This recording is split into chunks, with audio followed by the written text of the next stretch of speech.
আসসালামু আলাইকুম। আজকে রান্না করব আমি ইলিশ শুটকি দিয়ে লতি। আমি চুলাতে কড়াই দিয়ে দিয়েছি। এখন দিয়ে দিব কাঁচা মরিচ, পেঁয়াজ, রসুন।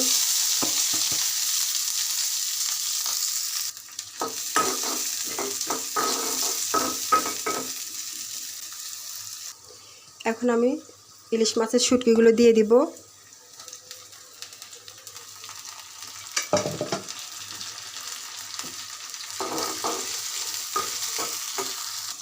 এখন আমি একটু পেঁয়াজ বাটা, রসুন বাটা দিয়ে দিব, কারণ রসুন বাটাটা না দিলে গলা ধরবে লতিতে।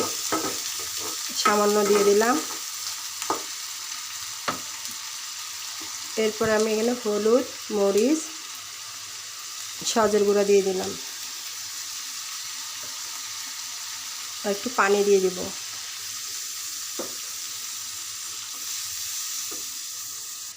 পরিমাণ মতো লবণ দিয়ে দিচ্ছি। এটা এখন ভালো করে আমি কষিয়ে নেব। এখন আমি দিয়ে দিব লতি।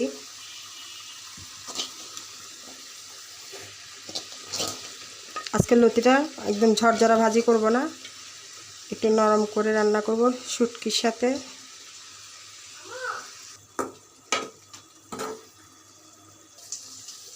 এখন দিয়ে দিব সামান্য ধনেপাতা,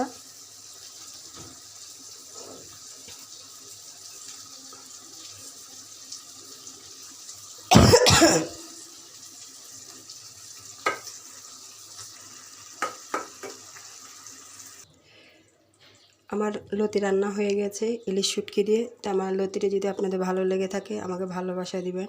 আমরা একে অপরের ভালোবাসা দিব। আসলে আমরা সামান্য কাজটা করতে আমরা দ্বিধাবোধ করি, কাকে দিব কাকে দিব না।